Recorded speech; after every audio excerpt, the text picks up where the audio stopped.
Hi everyone, my name is Amber.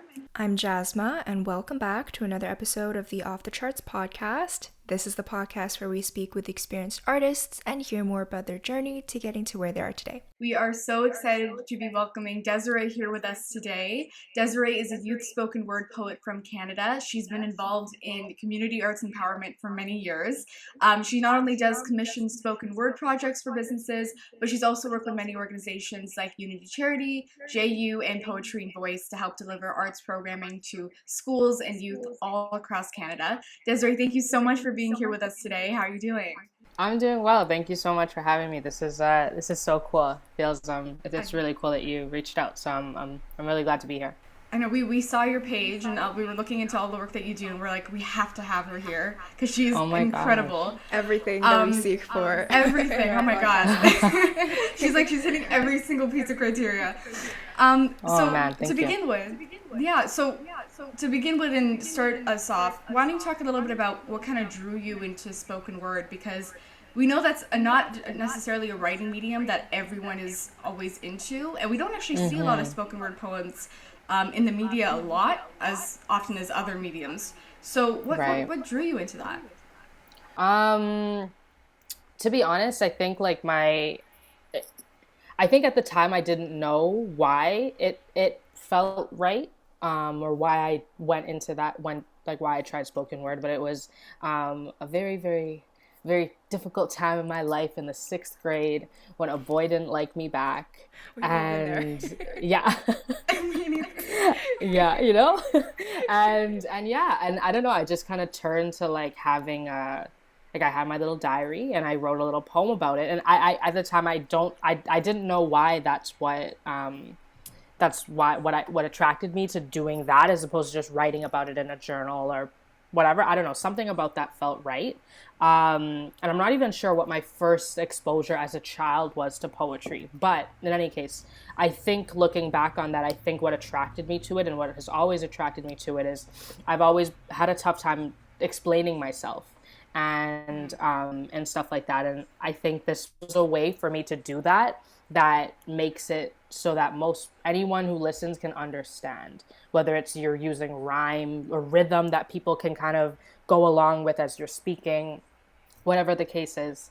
I think that was really what drew me to it. And I think it was I felt like if I read this to someone, they would be like, oh, okay, I see what you're saying. I see, because it's drawing directly from the emotion, not so much the semantics of the situation, but just from the emotions of how I was feeling. And I think poetry kind of gives you a way of describing it in a way that other people will understand. So I think that's looking. I didn't realize what I was doing in the beginning, but looking back on it now and based on what I see other youth doing through poetry and why it's used, I think that might be why it felt so good to me.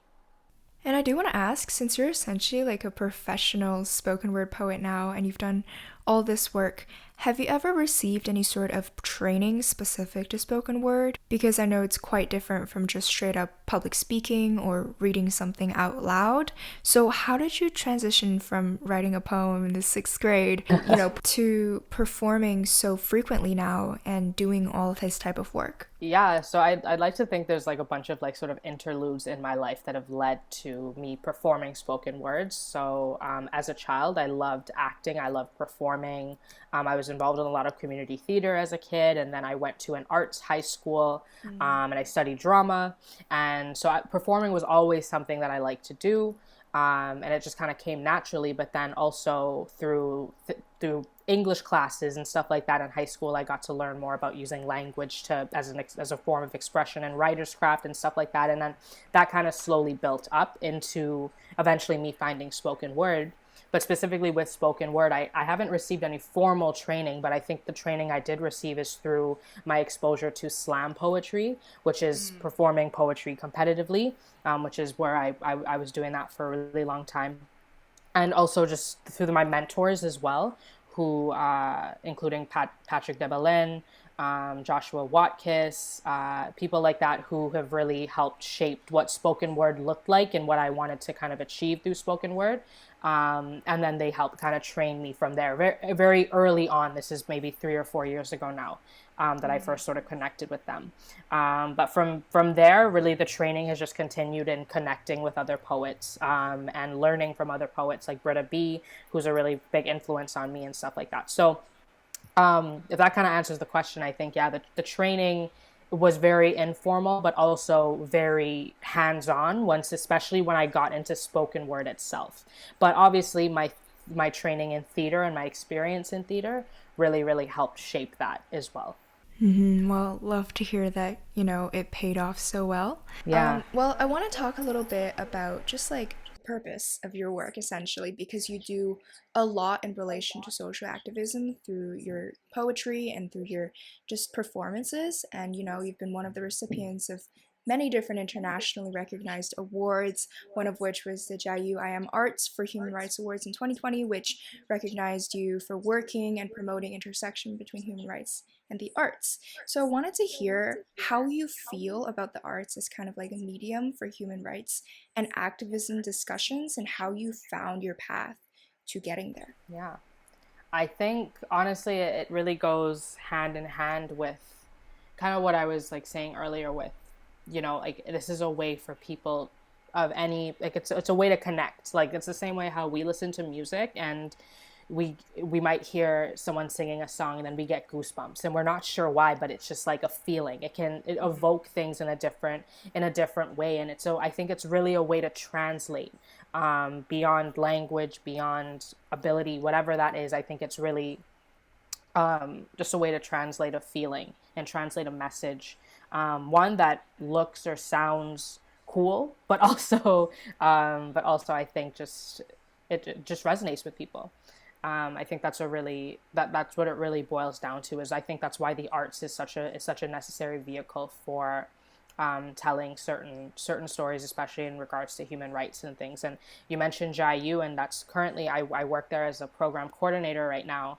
And our founder, Gilad Cohen, he has a story about, like he was doing a lot of human rights work back in the day, and he basically the only way he could get through to his family about why he was doing that work, why he wasn't just going after a sort of conventional 9-to-5 job, is because he thought the arts was so powerful. And eventually he showed them a documentary highlighting a human rights issue, and then it clicked for them. They were like, wow, it really, really resonated, and it really showed the message. And I think that's a beautiful way to put it. And I think that's what's added to my understanding of why it's so important. I think because it translates, and I think it unlocks a type of empathy that that we may not feel if I'm just explaining a situation to you. But if I explained it through a poem, or if I showed you a photograph or a painting, you'll access it in a different way. So I think that's what it is. Yeah. Right. And so did that kind of development in the intersection, did that happen right away for you? Was that something like early on you decided you wanted to talk about through your work? Or was that something that slowly, gradually happened as you continued in it? Definitely something that slowly and gradually happened. In the beginning, I was like, what I was writing about was still just as important and everything like that. But I think a huge thing that exposed me to the way spoken word in particular can be used to express a message and to tell a story, and especially very, very pressing stories of what's happening in the world around us or for a particular community, whatever the case is. Speaking to our experiences in that way was a couple of things. One being my exposure to slam poetry, which if you go to a poetry slam, a lot of the stories being told are around human rights issues, or around different things that different communities are facing and whatnot, whatever the case is. But also through my own exploration as an adult, and stuff like that, and learning who I am and what that means, and what my face means in the world, and what the way I look means in the world, and all of those things.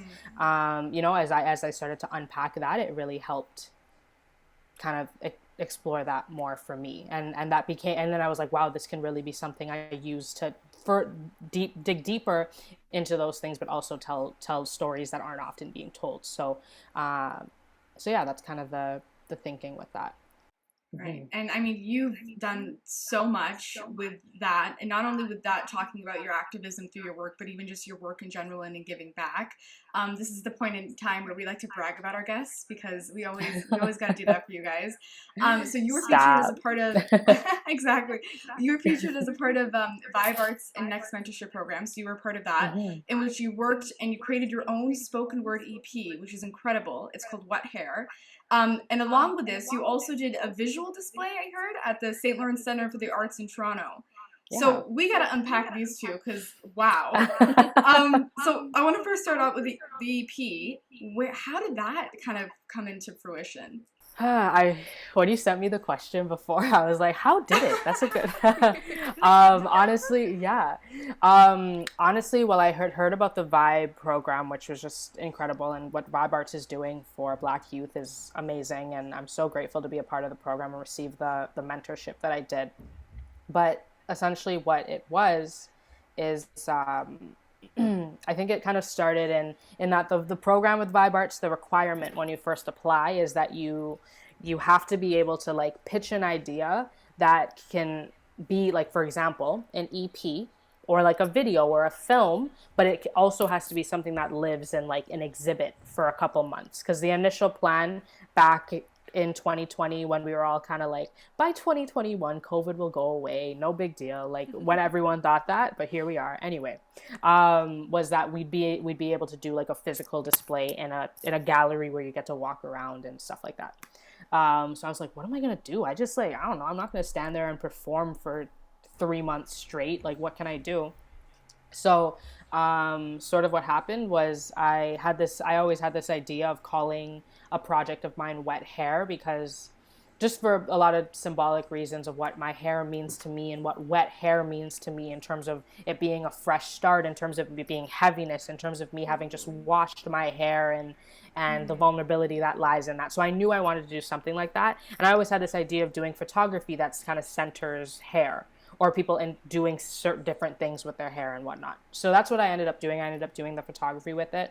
And the EP was something that kind of came organically with it as well, because I said I'm doing all this exploration into who I am. And a big part of who I am is my family. And growing up, I never really had much exposure to the other side of my family, my father's side. So I got to connect with him and I got to record a couple songs with him. So it was a big moment of kind of growth and stuff. And music was always something that was a part of my life and stuff. And it just kind of flowed naturally, I guess. I have a friend who's a producer. He helped me out, Roosevelt Angulo. He produced a couple of the tracks, and yeah, I just wrote some poetry over it, and it went together with the photography, and yeah, and then finally the physical display that's currently up at the St. Lawrence Center for the Arts, I believe until May 26th, is just kind of in the front window of the St. Lawrence Center. And I had basically kind of put up an installation of 3 mirrors with some of the photography that I had taken on the mirrors, basically. And so people can kind of look at themselves as they kind of take in some of the photography and the poetry as well, which is on the mirror. The whole point of that was just kind of to there's a big part of the theme in the EP is, about reflections and what we see when we look at ourselves and how we feel represented in the world and stuff like that. So yeah, that was kind of the thinking. That sounds so cool. So everyone in Toronto, be sure to check that out. Yeah, go right now.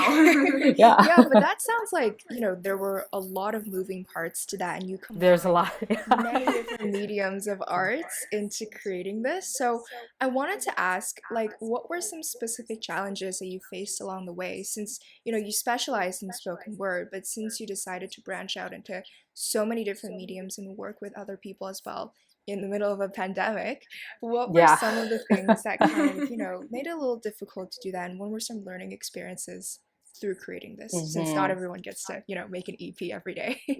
yeah, no kidding, yeah. Well, firstly, the very, very loud elephant in the room is COVID, of course. That was a very strange thing. Throughout the whole process, we were kind of in a limbo, especially even for Vibe Arts planning this exhibition for us and everything like that. We weren't sure what things were going to look like for the longest time because COVID just seemed to keep going on, you know, and December rolled around and we're like, oh my gosh, we're going into another lockdown. This is supposed to happen in March. Like what? Like, I don't know. What's the deal? But anyway, but that was really tough. And also being able to schedule photo shoots with the people who are all my very close and loved friends who were involved.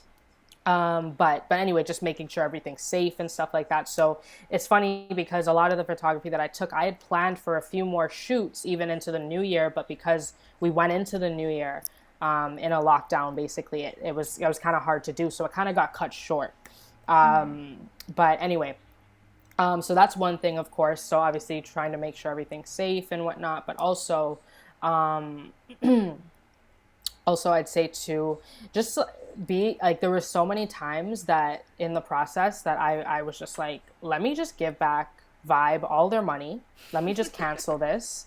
Like, I don't want to do, like, it's so, I don't know if it was like an imposter syndrome. I don't know if it was, I'm not sure what it was, to be honest. But I was so afraid. And I think that came from me being such a performance artist where like I get up on a stage and I'm performing. And yeah, people could take a video of it and take it and watch it however they want later. But still, like, there's an element of my physical presence in there, like in that, you know what I mean? Whereas putting out an EP literally on Spotify, people can listen. I don't know, there was something different about that to me, like putting something out there that is just different. I would love to. Yeah, no. It just, yeah, it was a very, very new thing that I hadn't done before. So that was really tough. I think the thing that I learned with that is you just gotta, like, no matter what, as an artist, you kind of, I feel like, or anyone who creates anything, it could be anything. I think that's kind of something you sign up for when you're about to put something out into the world, or you're about to submit an assignment, or whatever that looks like. You just, there's just a thing that's in you that just really wants to do well. But then there's also a part of you that needs to accept that you're not always going to know exactly how things are going. Oh, I think I just figured it out. I think I just figured it out. Oh? You know what it is? I think. Do you have an epiphany? Yeah, I think so. In the middle of our podcast. Because, yeah, I love it. This is great. Straight from off the charts. No, I think a part of it is when I'm physically in person performing, I get the validation from the audience. If people are snapping and they're like, then I know people have liked it. But, or if they're not, then I'm like, they're kind of like whatever about it today. That's cool. But I think with the act of putting something out there that it's kind of in the void and you don't know, you don't know. But a big learning in that, and I think this goes for anyone who creates anything. It can really mean just like translating that uncertainty into, you're putting this out there and you don't know how many people it's going to impact, and that is so cool. There's a beautiful mystery in that of like, I wonder who's listening, you know, like I wonder who, if a person in Finland listen, I wonder what they're thinking, like just random stuff. But it's like, it could be something really good, and you could very well have made that person's day, or you could have given them something that they're going to add to their playlist that they share with their friends. Beautiful little moments like that. So I think you have to translate that uncertainty and that like discomfort and insecurity to impact. It's even cooler because I'm throwing this out into the world, and who knows what people will think, right? So I think that's how you have to translate it. Yeah, and I think that's also an aspect that's quite scary about it as well, because like I make YouTube videos, and the fact that literally anybody could be watching it is so terrifying. And I guess that's like true. Different to a stand-up, like to a physical performance as well, right? Because you can see the people who are actually taking in your work, but when it's on the internet, you don't know how many people actually sees it. And that can be pretty terrifying as well. Yeah. So, yeah. And even with that too, like I was saying too, like I have like videos on my YouTube and stuff like that as well, but there's something different because I feel like there's still a part of me, like a physical presence of me that's dictating it. you know, that you can see my hand movements, you can see my body language, you can see, you know, all those things. So that hopefully guides what people might think, which isn't the case even. So it's a weird, it's also a control thing, I think, too. But absolutely, it can be definitely a nerve-wracking thing. And when I have to do it again eventually, I don't know what I'm gonna do, but we'll see. Hopefully, I'll take my own advice. Hey, we're all gonna take your advice clearly. Permanently, you can always listen back. Yeah. But you know, even with that, we're talking about the presence of being in the performance and in doing that. Have you, even being fueled by that and being, you know, accustomed to it, were there ever moments where you did get nervous, or you did feel like maybe you weren't getting the response that you needed and things like that, because you're putting yourself out there in a very big way? So how did you kind of deal with that? In terms of like physical performances, you mean? Yeah, just in terms of the spoken word poetry that you do otherwise. Yeah, all the time. That would happen all the time, where you write a particular line that you think, oh, that line bangs, that's crazy. Oh man, people are gonna go off, and then crickets. Like, you know, like that. Right. That's it's not a nice feeling at all. But I think yeah, like with that for sure, like I definitely get nervous. I can tell you, like I'm the type of person, and there's a few other poets who have like described this feeling to me of like going into a performance, it's like, it's the worst. It's the worst. I get that feeling in my stomach. I feel like I gotta go to the bathroom, but I don't have to go to the bathroom. Right. I'm sweating. It's just like, you know, all the TMI things, but it's just like, you know, just all of the, it's a really terrible feeling, that feeling right before. But it's the moment when you're up on stage and you feel like you're like flying that makes that all worth it. But in the moments where, let's say, something doesn't land the way you want it to, especially, let's say if it's your first time performing it, that's just kind of that, like the way I describe, that's just part of the process. It's the same thing with a comedian. Is they have to go up on stage and try a joke. And a huge thing is it depends on the vibe in the room. That's the biggest thing. So the same thing applies to a poem. It depends on the vibe just in the room. It's in-person things. Although the last time I performed in person was beginning of March 2020, but like, yeah, well, right before the pandemic started. But like the thing with in-person, it's just about the vibe, because you can do that poem in one space one day, and then tomorrow I can go into a different one and it'll be incredible, or vice versa, you know. So it really just depends on the atmosphere in the room and what people's energies are. And even another thing, the order of how you're performing. Are you at the beginning of the show, or are you at the end of the show? Was there a break? Were you right after the break? Were you right before the break, where people are anxious to go use the bathroom, anxious to go get a drink, whatever the case is, like, or right after the break, maybe people just got their gummy worms and a snack and they're snacking away listening to you perform. Little things like that. There's so many different factors that you have to take into consideration, which kind of adds to like the strategy of your performance and what goes into that, and how your energy should be and stuff like that. So it's a hard thing to tell, but once you try it 2 or 3 times and you try it maybe different ways, and your technique is different, you just have to go from there. But unfortunately, that's just like, I hate to admit it. And like, if anyone told me this, I'd be like, "That you're so annoying. Like, just give me the answer." But it's just something you kind of have to, like, with each performance, you have to just try and see, and also get feedback from the people around you. And hopefully, there's people in your life who maybe are in the same art form, who might have another perspective, or maybe not, that might be able to shed some light too, just as a viewer. So yeah, I'd say it's a tough thing though. It's really tough. Well, yeah, like that sounds like, I mean, I'm not the most familiar with, you know, spoken word poetry and just like live performances as well, but that sounds like there's a lot of improv involved with that. So like, do you have to change things up literally on the spot just based off of what you assess of the situation? And like, how do you do that? Because I know for comedians, it's like, you know, you write something, but you can kind of change the joke a little bit. But if it's a poem that you've written, how do you manage to improv things on the spot? Yeah, so it's honestly the one thing, it's sort of a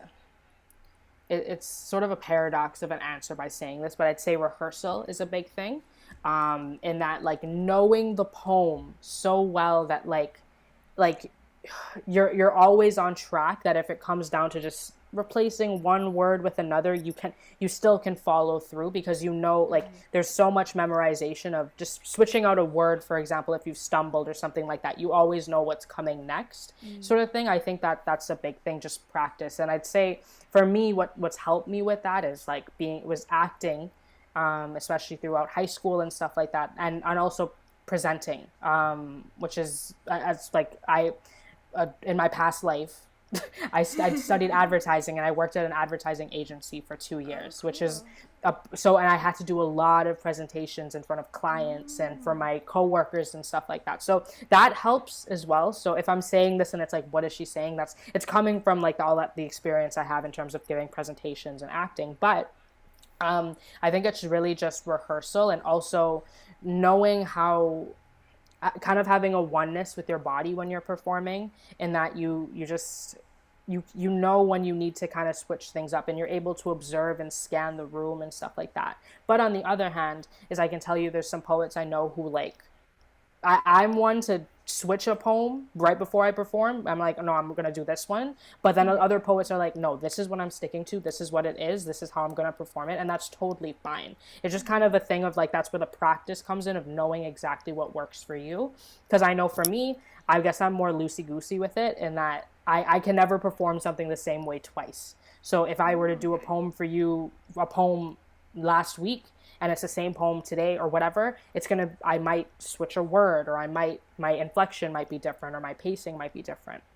But for me, I can tell you that that's come through practice and practice and practice, and trying it in different speeds. That's another thing. You can try to read it you can try to say it in different speeds. You can slow it down. You can make it faster. You can try different volumes, see how it feels when you say it really, really loud, or when you say it really, really soft. You can do different things like that, and just like try to fit it into different boxes, and not just be married to sort of one way of doing it, I guess.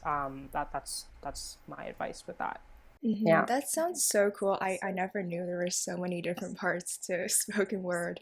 Yeah. But I think I want to take it back to one thing you mentioned previously that I find is really interesting, that's something you struggle with, and that is imposter syndrome. Because, you know, with spoken word, I just feel like every performance I've witnessed is so powerful, and it just seems like you have so much confidence when you're performing that I would never even consider that you're not feeling it, or you don't feel 100% confident in your work. So how is that something that has, I guess, affected you? Do you ever struggle with not having enough confidence with presenting, even though you have had so much I know the practice answer in that already. sense? And like, how do you deal with that?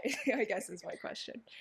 Oh man, it's so, yeah. Oh my gosh, I was just having a discussion with my partner yesterday about this project I have coming up, which is very exciting.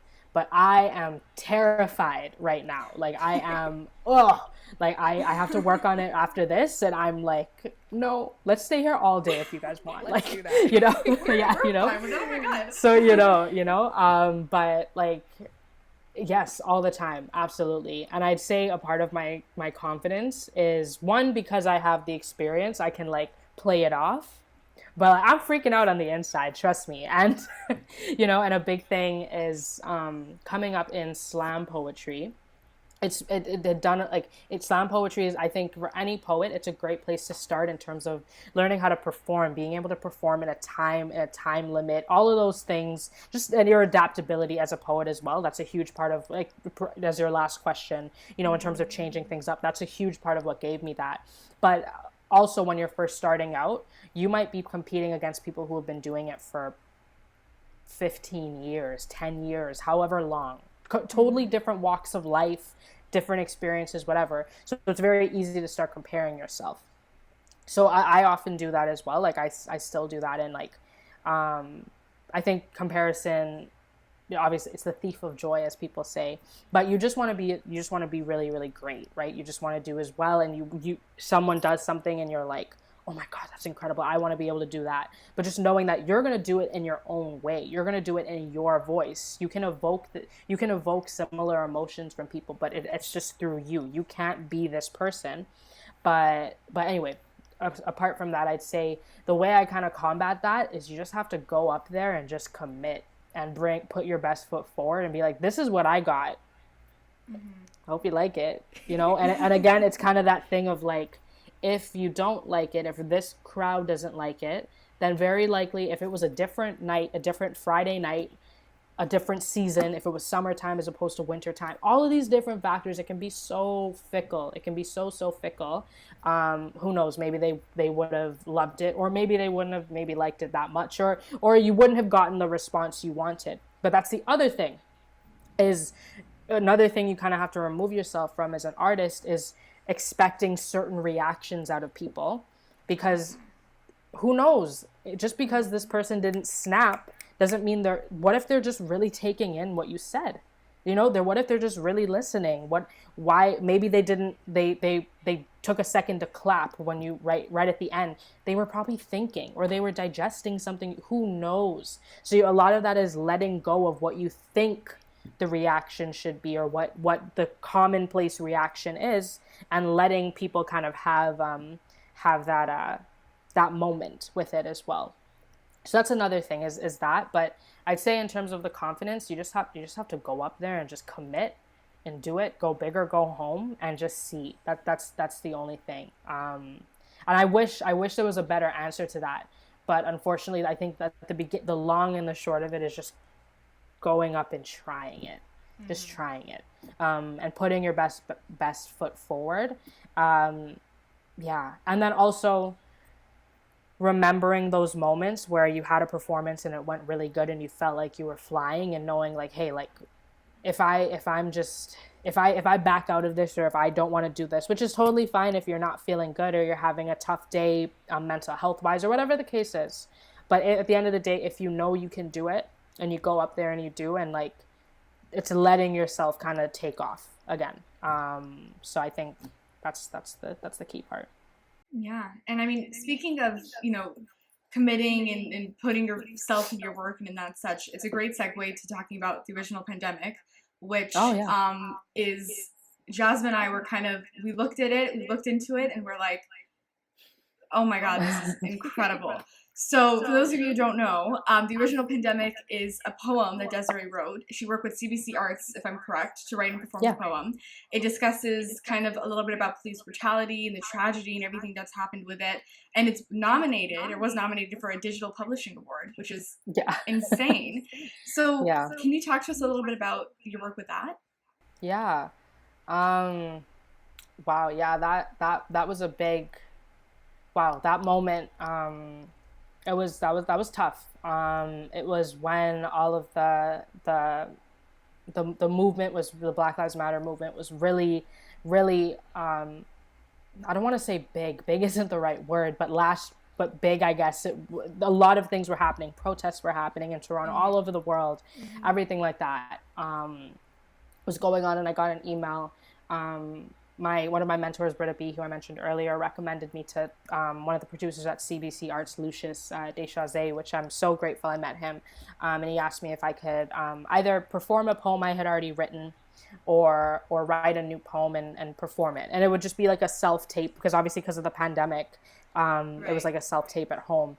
And it was really tough, because that was a topic I hadn't written about before, because I never really knew how to approach it. One being mixed race, I never really knew how to approach it. That's a whole other conversation, but just also never really knowing. But also my father is Black, and kind of touching on his experience, especially growing up, he grew up in Montreal, and whatnot. But it was a very tough thing, but I connected with him about it, and I spoke about it, and he was a huge part of what kind of gave me a lot of the inspiration to write the poem, and a lot of the sort of insights and things, and then drawing from my own experience. And even it's so, he said to me, he was like, wow, I can't believe this is something that's still, like, my kids are dealing with this. What is, like, how is this still happening? Because it's so funny, my sister lives in Japan, and she organized one of the Black Lives Matter Japan protests last year. But from my father's perspective, he's like, wow, this is what was happening when I was a kid, like, you know. So anyway, but no, it was I'm so grateful for Lucius and the sort of guidance that I had through one, Britta, and the other people, the other mentors in my life who kind of helped me shape and help me edit that poem to be what it was. And initially, I think it worked out perfectly because initially they meant to put it out in the middle of June. But because of the shape of what the piece became, it was very much a statement about Canada and racism in Canada, which I think we don't learn anything really about in school. And last year was a huge learning point, I think, for all of us, regardless of what your background is, where we learned a lot about the stuff that goes down here and the stuff that went down back in the, all of those things. I think it was a big learning point, and I took a lot of what I learned and a lot of that sort of those feelings and the reaction to that and put it into the work, because it just, yeah, it's tough. It's really tough. It was a hard thing, but again, I'm so grateful for the experience because Lucius made me feel super comfortable and was there every step of the way for the recording. It's so funny, he was there on Zoom while I was recording it. So like as a director would. Right. Yeah, exactly. So no, but it was tough, but I'm really glad I went for it, and I'm glad it's a part of the Poetic License series, which is just some amazing work by so many incredible poets. So yeah, so it was definitely tough, and but at the end of the day, I'm happy the message came across, and their final decision to put it out on Canada Day, which I think was the best decision they could have made, because it really is a statement about Canada, really, and the experience here. So yeah. Yeah, I think we're all super appreciative of it. So guys, go check it out. Please, go listen to the you'll poem. be blown away. Oh my god. Yeah. Thank Anyways, so I want to talk a little bit about, you've mentioned how you worked with all of these amazing different organizations and programs that have obviously contributed a lot to your success. I want to hear about how you got started to become involved and how essentially you got connected to these opportunities, because I think a lot of people trying to make it as an artist, a lot that's stopping them from doing so is being able to get out there and to be able to be like have their work be seen by people.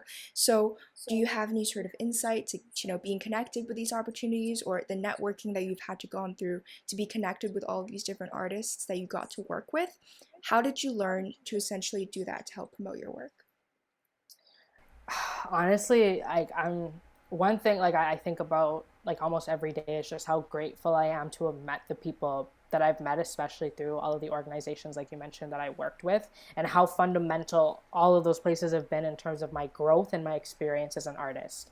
But I'd say in terms of making those connections, a huge part of it is just one, like most of all, like being reliable, but then also saying yes, trying things, and also like just communicating and asking as many questions as you want, but also just trying out new things with an open mind and just kind of going with the flow with certain things, I think is so key. But again, and just, yeah, making connections with people, asking people about their experiences, and whatnot, and learning, because one, people love to talk about themselves, but two, I think a big thing is just showing that like I want to learn from you. I know you might have been doing this longer than I have, or whatever the case is. But one thing I'm really grateful that I learned is just like the value of community. In that if you're in this art form, which is so it's just birthed and based in community so much, you need to be a part of that, and you need to be reaching out to the communities who need it the most and who need the exposure to it the most. And that's exactly what the organizations that I've worked with have done, whether it's getting me into a particular school to do a workshop on spoken word, or getting to moderate a Q&A about a human rights documentary, whatever that is. It's just, again, like steeping yourself in that, and of course it's all about the people, so getting to know people and whatnot. Right. Yeah. And you mentioned actually workshop, which is another thing we wanted to talk about, is your work in promoting the arts for youth and arts education. So how important is that for you? Because that's a topic I think we'd like to discuss a lot on the podcast with different guests and amongst ourselves, is the importance of arts education and how that can be very much overlooked and is probably one of the reasons we don't see a lot of youth creatives wanting to pursue their dreams because they feel like they don't have the tools to do so. So, how important is that for you? How do you see working in the industry as a professional? How do you see arts education fitting into all that? Yeah. Oh my gosh, it's so important because I think this is another way impact comes into play. Because a big thing that I try to stress in my workshops is that, like, listen, like, I'm not here today to turn you all into famous poets. Like, I don't expect the next Maya Angelou to be coming out of this classroom. It's not that deep. Like, literally, all I'm here to do today is just plant a seed. Like, just give you a little something that, like, who knows, it could come through if you want to write poetry, if you want to become a spoken word poet, or it could come through the next time you need to come up with a way to describe something in an essay. You need to do something, you need to put something down on your university application. I don't know, whatever that is. This is just something to help you grow and help you in little ways throughout your life. You're writing a really nice birthday card to your mom. I don't know. Things like that. It's just planting little seeds. And I think a big thing, what makes arts education, especially for youth, so important is it shows them, one, all the different ways they can express themselves, but all the different ways they're capable of expressing themselves. I think so many kids know about things, but then they kind of remove themselves from it and they say, well, I can't do that. Like, why? I don't know anyone that does that, so why would I? Right. I think that's sort of something that happens is you can detach yourself from something when very easily. No, you can do this, and through some really really really simple techniques, really basic things, just with a pencil and a paper, or your notes app on your phone, you can try it, and I think that's so important, and especially for kids. I think about as a child, for me, like, I know certain things a memory I might explain to you two or to a friend of mine. They're like, really, that sort of thing stuck with you? But as a kid, the littlest things stick with us. That's true.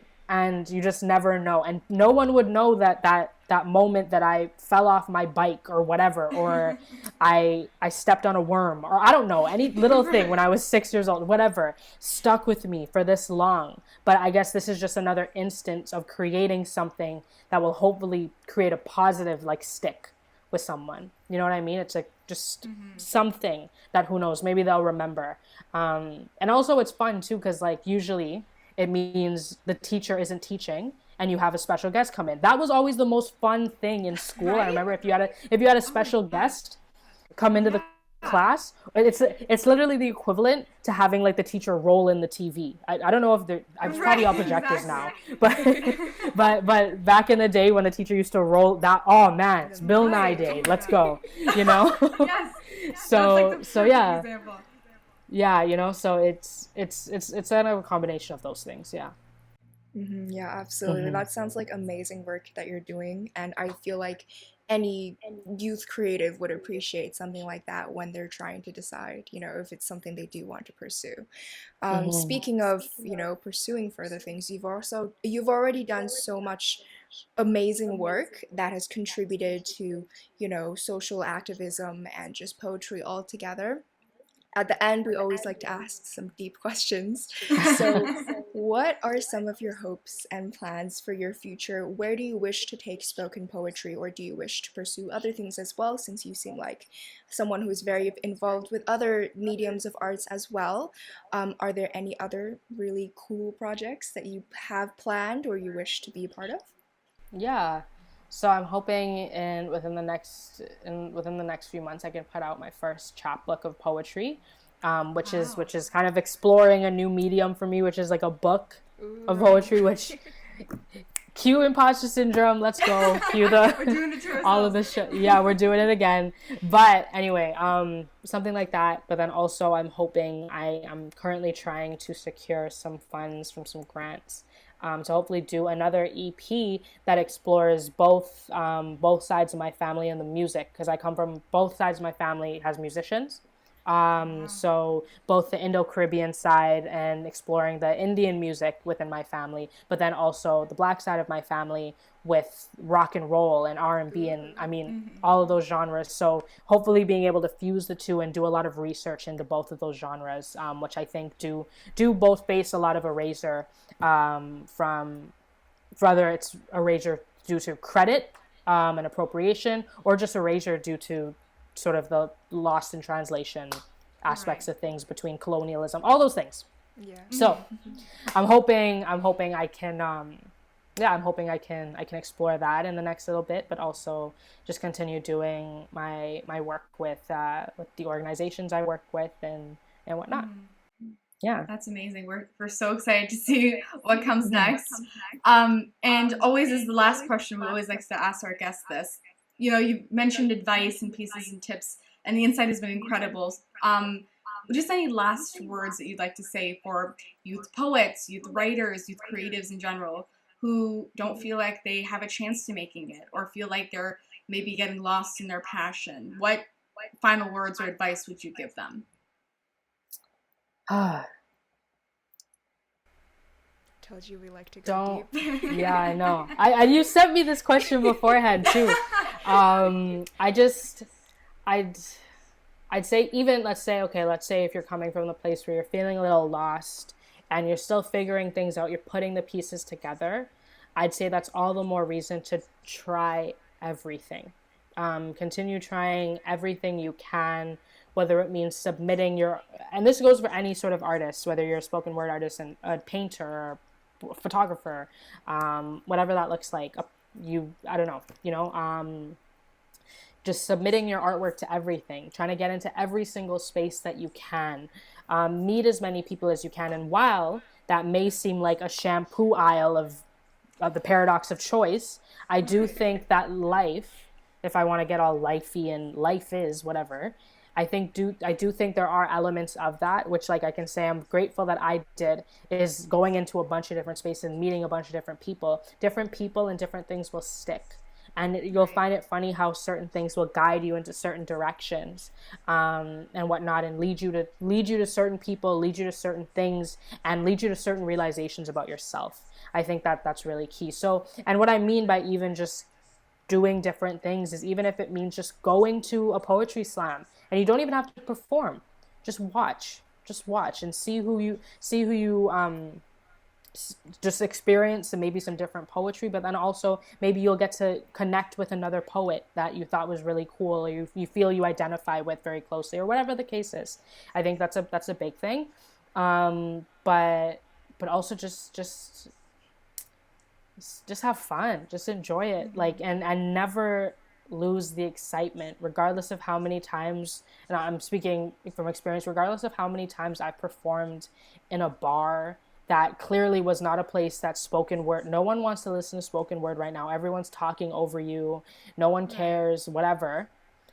Still be excited about those moments, and still be nervous about those moments, and still feel scared about those moments. Never lose the excitement, because you never know where that will take you. And I think, isn't Malcolm Gladwell that has like the 10,000 hours thing before you master something? I don't know, that whole thing, look it up. Anyway, look it up, folks.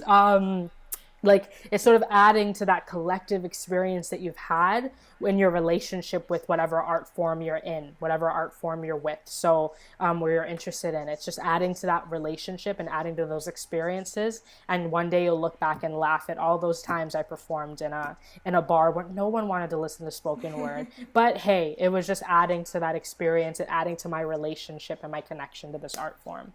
So yeah, that's the deal.